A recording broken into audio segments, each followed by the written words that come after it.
What happened? It's gonna change it again. Now it's showing. It's gonna show it like this on yours, right? Yes. Would you like me to be on the viewer end? No, it's okay because we're already maxing out our internet. So if anyone else logs on, it'll probably die.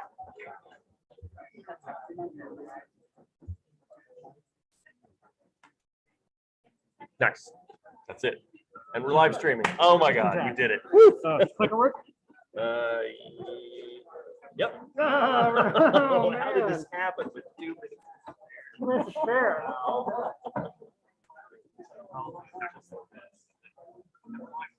my God, we did it.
All right, welcome everyone back to the Tilden Fungus Fair 2023, our first year in person in 3 years.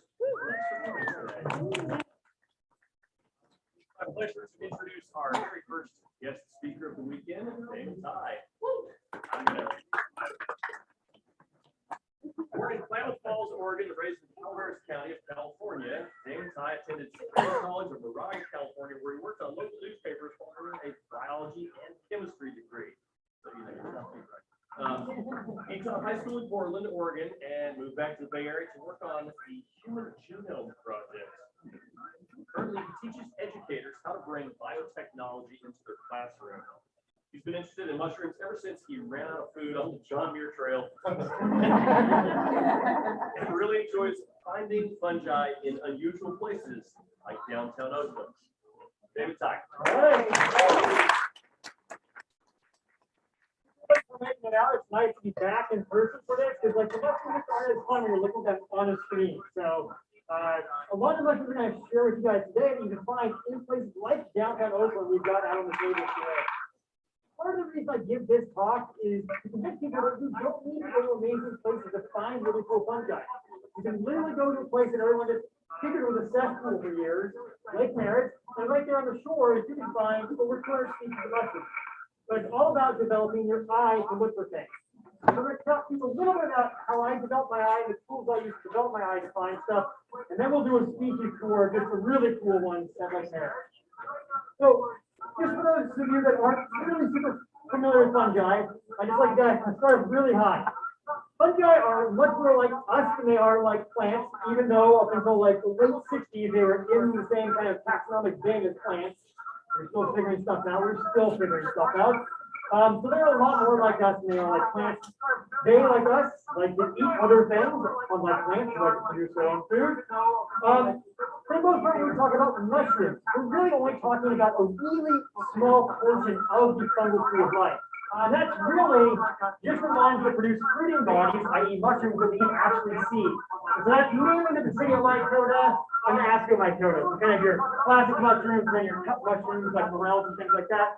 However, though, there are a couple like weirdos down here that will produce fruiting bodies that share your hands and cut off the dust. You can find little nuggets. You can be like, oh my god, a Zygomycota, or I used to be a Zygomycota until 2 years ago. Now I don't know where it's at. But those also exist. You can find those in the Bay Area and other places. There are some great ways to kind of get yourself oriented with different fruiting bodies of fungi. So there's some great keys online. One of the ones that I started out with was microweb.com/CAF. And that basically has a really great list of stuff you can see and really easy keys for like when I was thinking, I was just basically, what's the general shape of this thing? Can I give it at least a genus level name or maybe a family name and be happy with that?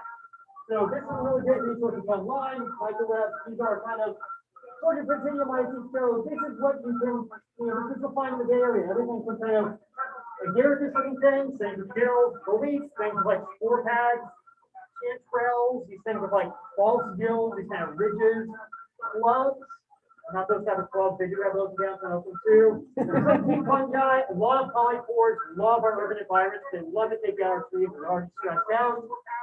The jelly fungi, we've got a couple out there if you need to do like fascinated by fungi and like wiggle around over out there on the table too. And then snake horns, which you can definitely find in the urban habitats. And then some of these false pebbles, and I've done a couple of those in downtown Lake Merritt area. Ascomycetes is mainly our kind of cup fungi looking stuff. And these, surprisingly, you can find a good number of these in urban areas. So there's Ilaria-like things, the candle snuff fungi, you can find those in our urban areas. I found morels before in downtown Oakland. I haven't seen earth bugs. We do get a bunch of cup fungi that you can find on body wood. So general life cycle, because I know we're looking at mushrooms, people are like, oh, that's the organism. No, it's not the organism. It's just like the apple from the apple tree. It's just a really small portion of the life cycle, but it's all the only thing we easily see. So we think about the life cycle. Here's our fruiting body, our mushroom. The only reason it's there is it's basically a giant thing to get spores out into the world. So this is where mycological basically sex is taking place. This is where DNA is being swapped. So you make spores, you make next generation. Those spores then come out into the world via different routes. They find some place they like, they germinate, which means the spore kind of wakes up, it sends out little hyphae. These hyphae can find each other, they can have fungal love, you become mycelium, and at this point, then you're kind of like growing into this large organism for maybe a year, maybe 50 years, maybe 100 years. And then what happens takes place as it gets close to fruiting season, they start to make hyphal knots. These are basically these dense clusters.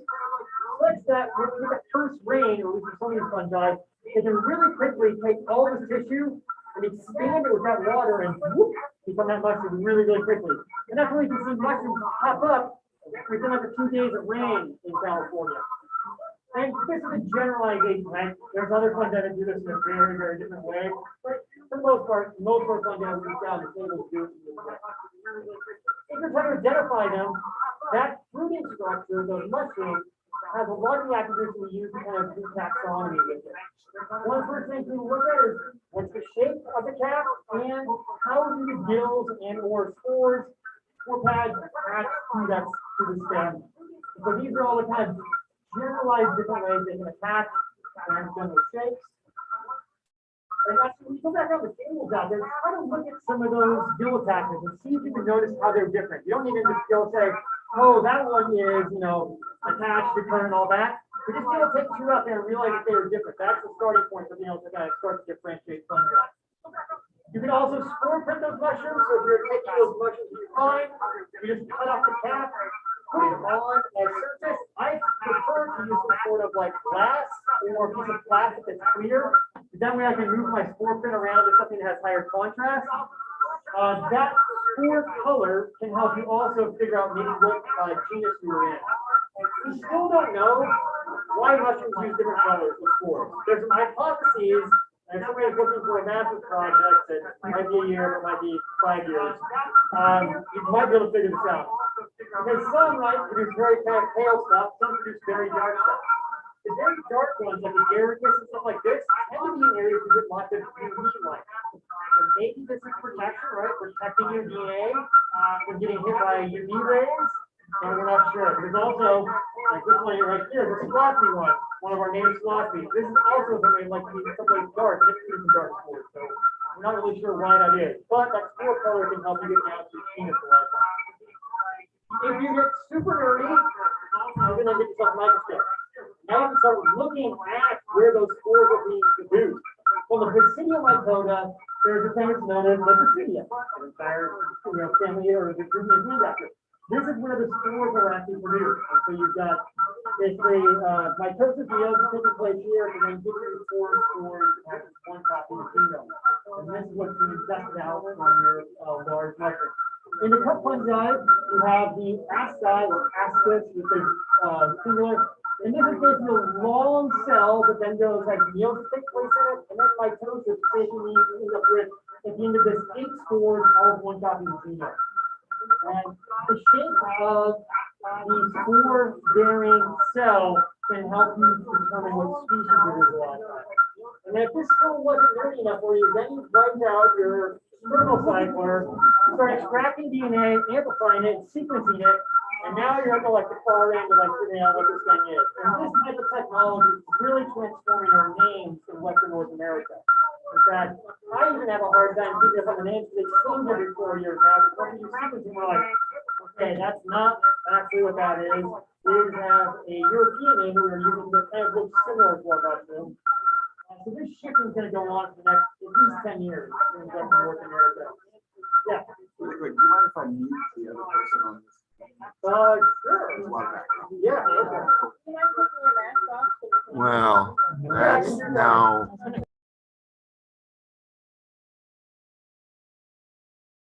I travel a lot of work and I encounter like people who don't want to like spray anything that I've been encountering in Tucson and Colorado. Turn the volume down on this computer.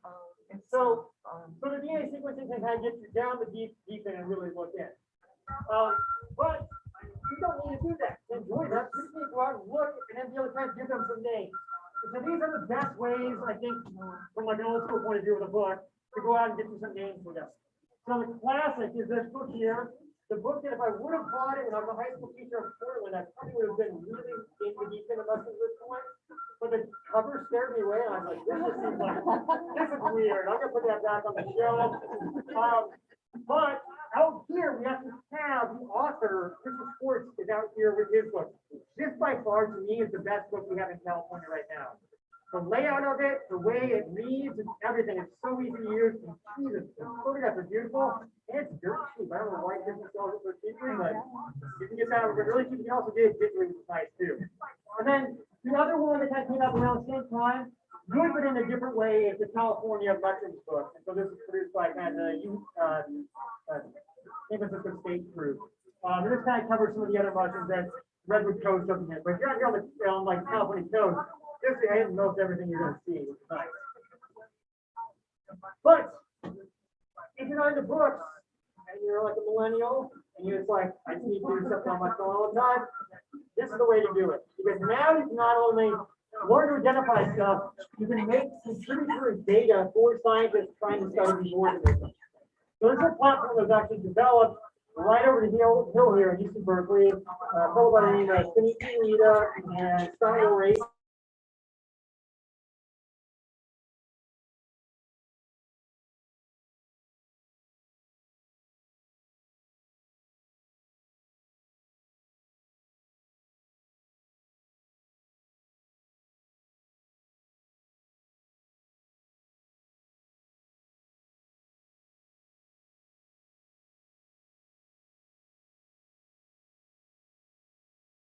Basically talking about people with like 20 years worth of work of PhD students like in a decade. And it just continues to grow faster and faster every year. But when this comes down to it, Turn the volume down on this one. friend, the clicker has died. Oh, no. Did you have the battery here? Oh, no. You know what? It was me. Sorry. Oh, okay. Maybe. There we go. Okay. So now, if we want to use iNaturalist to do this, I want to be able to help people see my stuff and be able to help me figure out what it is and contribute data at the same time. I want to use all those things I learned about identifying mushrooms, shape of the cap, the gills, maybe the footprint, maybe the microscopy, maybe the DNA. I want to be able to put that on there so people can see it. So when I go in the field, I'm looking at a new mushroom, what I'll do is I'll try and think of those attributes I can capture with my phone really quickly. So I want to get a full body shot, a shot of how the gills attach, maybe a shot of the bottom of the stem, so on some mushrooms this can be important, and then at least a shot of the cap. Or if I'm feeling really like, top of the line, I just lay that all out in one photograph. Like having just my mushroom, and now I can see it all in one shot. And this makes it really easy for somebody like me who goes on iNaturalist at night and looks at all your mushroom pictures to go, oh, I know what that is, I'll give you a name for it.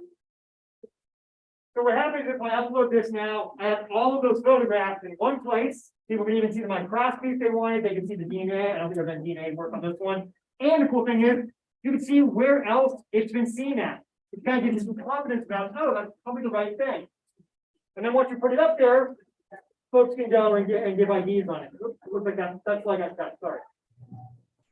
How do you see the small stuff though? Because this is the hard thing. Most of biology is not at our scale, right? Most of biology is much smaller than us. We're really large organisms, the grand scheme of things. So if you want to see the small stuff like small fungi, there are these really great cheap tools you can get on the internet. They just clip over your cell phone. I think I picked most of these up for under $5. At one point they were 50 cents, so I bought 100 of them. Just give them out to people like, please use this. It just clips over your cell phone, and then you can like zoom in, and you can get super close. Like we can watch me sweat right now. You can get down to about five whorls of my fingerprint, which means you can start shooting stuff that's really tiny, like this little myceta. Here's the ring, and that's in that photograph. This is really, really tiny, and with a really cheap tool, I can all of a sudden capture that. So know that those tools are out there. You just type in clip-on macro lens into your favorite internet place, push go, and then sort by price. Never buy the most expensive one. They're all the same. One's $50, one's $40. Trent, can you turn it off again?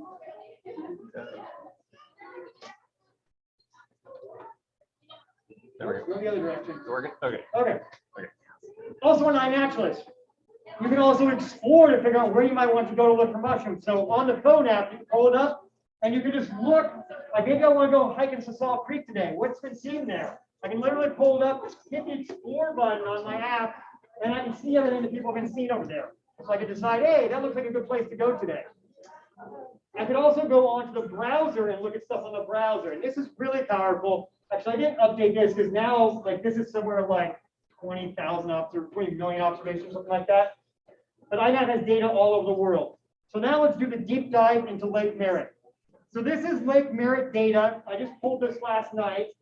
We're at 200 species in Lake Merritt. And if you guys remember Lake Merritt, it's mainly water. It's really hard to see mushrooms in water unless you're in Southern Oregon and you're looking at that weird sapphirella that only fruits underwater. So we're talking about just this rim, little tiny skinny land, right? 200 species, 1,500 observations. And it's not just me. There's over like 200 people that go out their phones there and take pictures of mushrooms, apparently. We're living in that world now.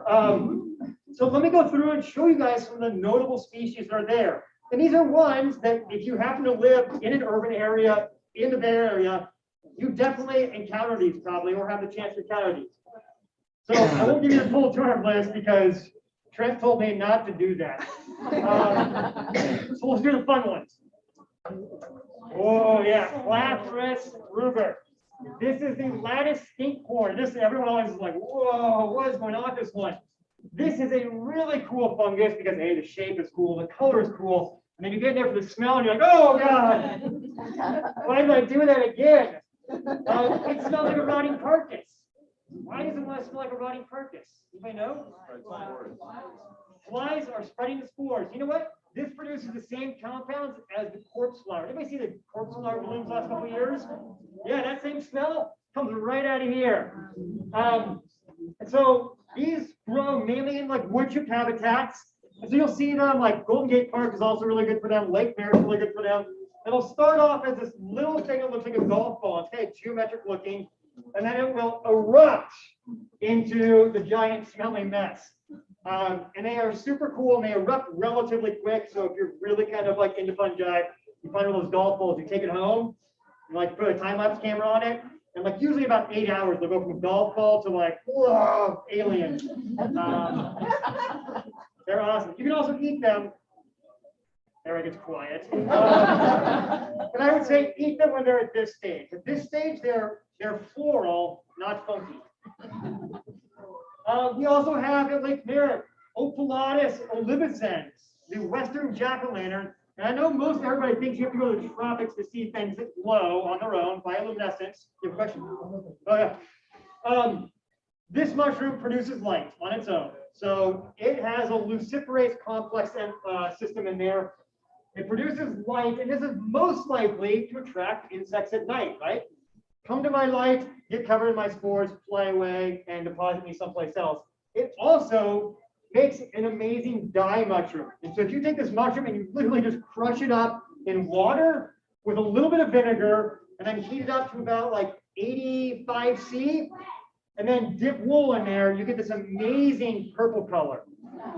And if you then use tin as a mordant, I don't have a picture of this, but it'll give you a green color instead.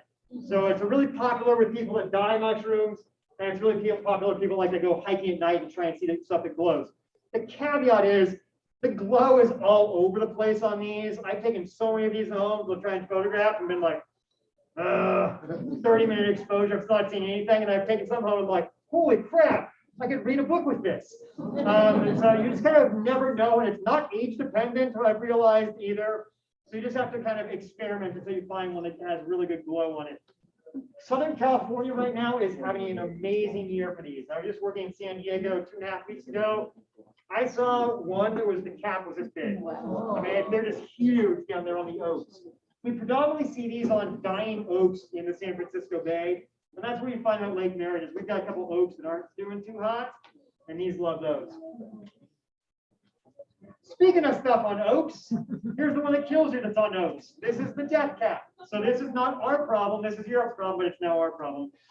This is an invasive species from Europe, and this is the one that everyone is worried about when you're eating mushrooms. Because this one, a single cap will put you down. So from a biochemistry point of view, the cool thing about this one is, I feel like this is Berkeley, so I can speak biochemistry stuff a little bit. This stops RNA polymerase II from working.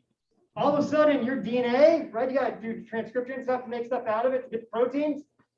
You can no longer make proteins from all that information on your DNA. Everything just shuts down. Wow. And so that's why this thing kills you over the course of a week. It's not like you eat it and you're like, oh, I'm dead. You're like, oh, I feel good. And the next day, you're like, oh, I don't feel so good. And then your liver shuts down, your kidney shuts down, everything starts going south.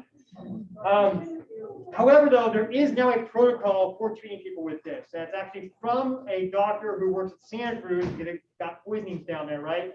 So they can give you a compound called sibyllin, I believe, and it comes from milk thistle seeds. And what it does is it closes the sphincter on your bile duct.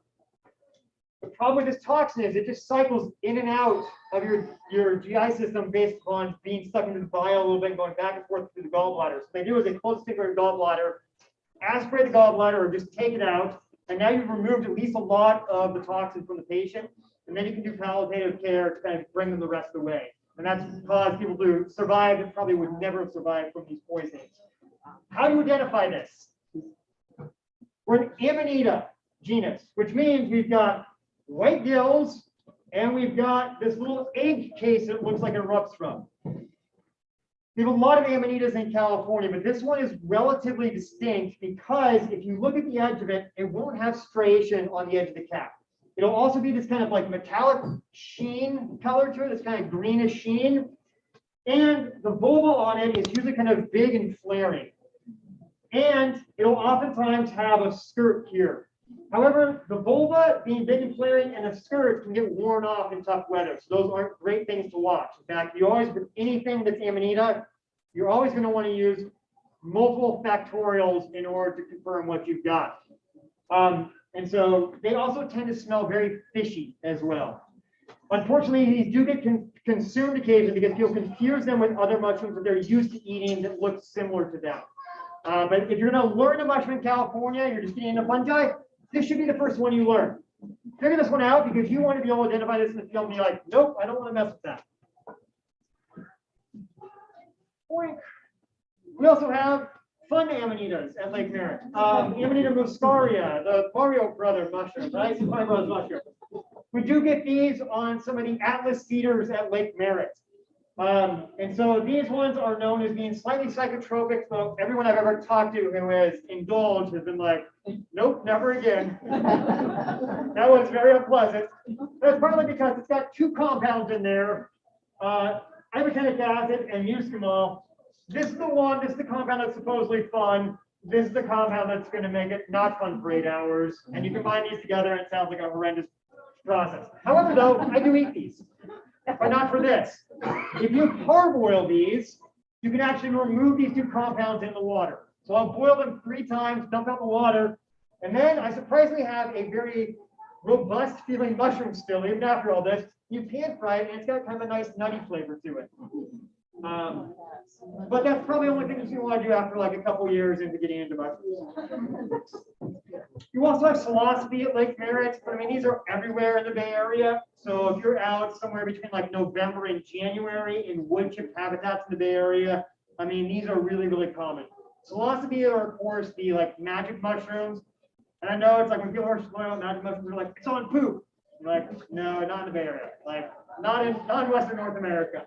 All of the philosophy that are native to the West Coast are all wood growing mushrooms. They love wood chips. And actually the Bay Area has, I think I've seen at least 5 different species in the Bay Area. But this is probably one of our most common ones. In fact, this wasn't described surprisingly until about 7 years ago. It had always been thought that this was similar to philosophy cyanescens, and which is a morphotype, but genetic data now shows that this is a distinct species. We also have what used to be a philosophy, Leratiomyces ceres, which is probably also not our mushroom. It's not from the West Coast. We think this probably came over from Australia or New Zealand in wood chips. But these are also really easy to see because they are bright red. They hang out in wood chips. Their common name is chip cherry. Some people do eat these, like David Aurora likes to make a cherry pie out of them. I haven't been fooled by that. I cooked up one and went, no, that's not my deal. Because they're also like in very urban landscaping, dog food. I don't need that much nitrogen in my diet. But they are really pretty to see. They've got just beautiful coloration, especially when young. Probably the most consumed mushroom, thinking it's a psychedelic in California. Timulus frontier, the mower's mushroom. This thing is everywhere. When season comes around, September through November, go out into any fresh grass and you will find this coming up. It's got a hydrophanous cap, which means that as it dries, it will become more kind of pale brown versus this kind of dark color. If you spore print it, it's kind of got a jet black, meets kind of a slightly brownish color print. Ranger Trent. Sorry, live stream. But these are super, super common everywhere. They do pop up really quickly, usually after a rain. Let me just move that out of the way so at least you guys can enjoy this show. I think too many people are now on the internet is what happens. All right.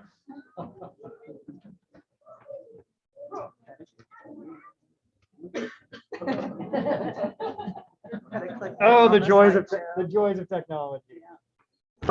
Oh, and my toe. There we go. Okay. Another super, super common one in the Bay Area. In fact, if you have not seen this, you've obviously not been looking for mushrooms in the Bay. American Xanthodermis. Xanthodermis basically means yellow skin, because if you take this agaricus and you rub it,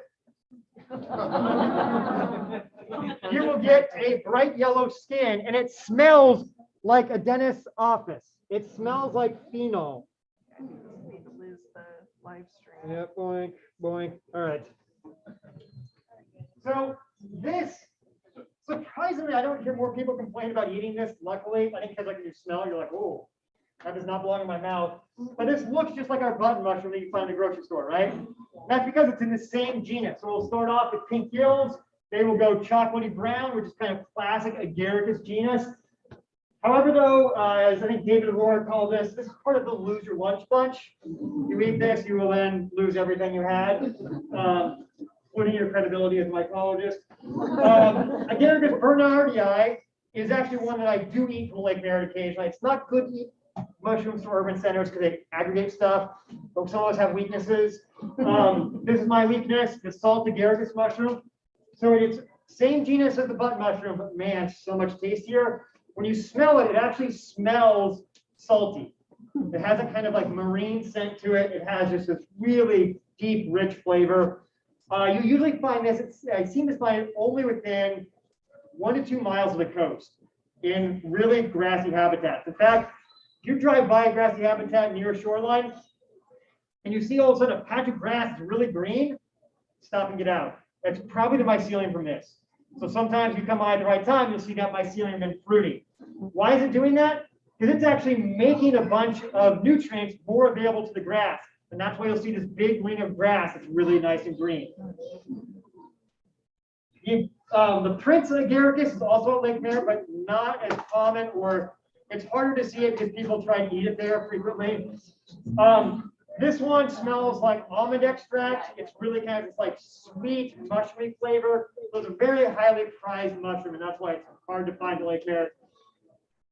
Chlorophyllum bruneum, the shaggy parasol.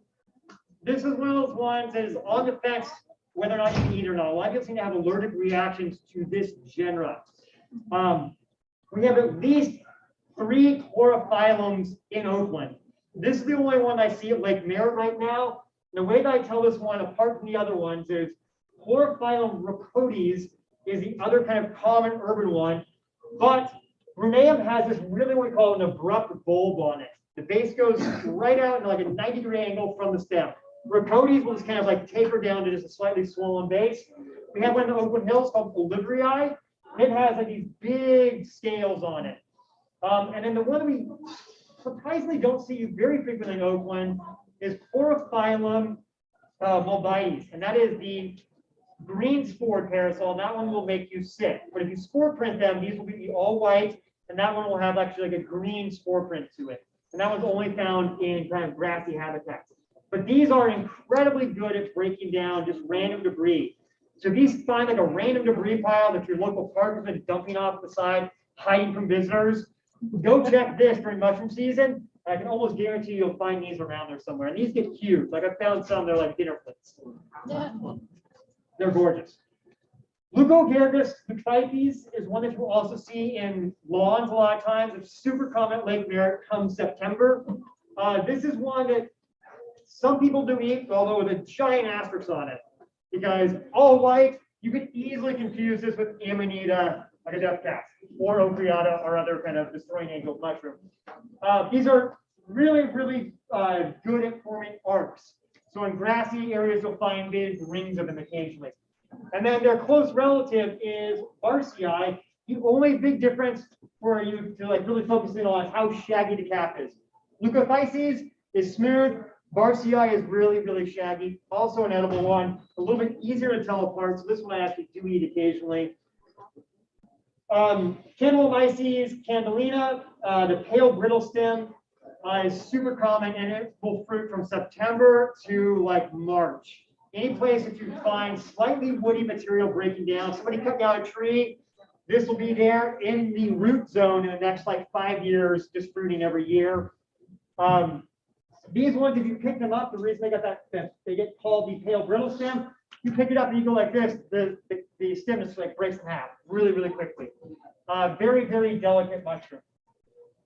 Omphalotus tudans, the yellow field calf. I see this a lot at Lake Merritt, but I don't see this as frequently at other urban parks in the Bay Area. I'm not sure why this is, but this one is really easy to notice. It's because it gets these bright yellow tones to it. You'll find just hundreds of them coming up in the grass. Similar to them is also Conocydia alpala, which is also kind of a small mushroom that has like a rusty spore print.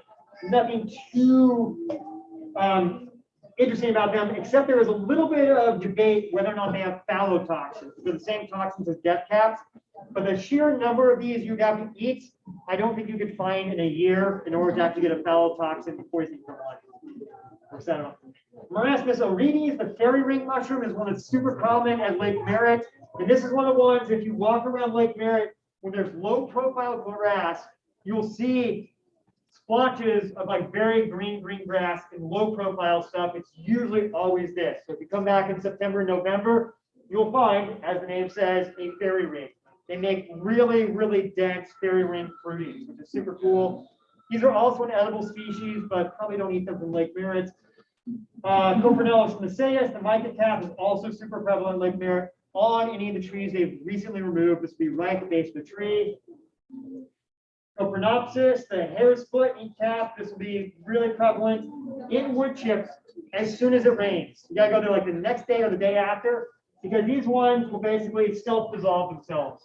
They have enzymes that actually break down fungal cells, and this is their strategy. They produce spores, they start breaking themselves down. So anything that walks by basically gets an ear, like an ink smear on them, and you end up walking off with the spores. They're called a hare's foot because the babies, when they come up, have this kind of fuzziness like the old like hare's foot, I guess people used to have on their keychains. We don't do that too much anymore. Gymnotus brassicolens, the cabbage parachute mushroom. This is a mushroom that we've got out there. You should smell it while you're here. If you smell it once, you will never forget this mushroom. People say it smells like cabbage. I think it smells like a cabbage fart. So I smell it and I'm like, oh yeah, I got it. I will never forget this mushroom in my life. There are samples of it here. Yep, there's a plate full of them out here. And so this is a really good like smell one. Tubaria is a genus that is still being worked on big time in California. In fact, this is probably erroneous to put that name on it, so it should just be Tubaria. We call them terrible tubes because putting names on them is really, really hard unless you do DNA work. But these are really common in basically wood landscaping. Sterum and Hirsutum. There's not a ton of this at Lake Merritt because they're pretty good about cleaning up dead trees. But if you find a tree that's dying there and they have branches falling off, it usually has plenty of this sterum on it. This gets confused many times with Trinides versicolor, the turkey tail. If you were to eat this versus eating turkey tail, it's probably about the same on your GI tract. No big deal. Ranger Trent, we're no longer zooming. Just Okay, so good. Schizophyllum commune you'll find on those same tree branches. This is known as a split gill. This is a really attractive mushroom that has this kind of split gill looking system going on. This has over 23,000 mating types. So if you were to kind of like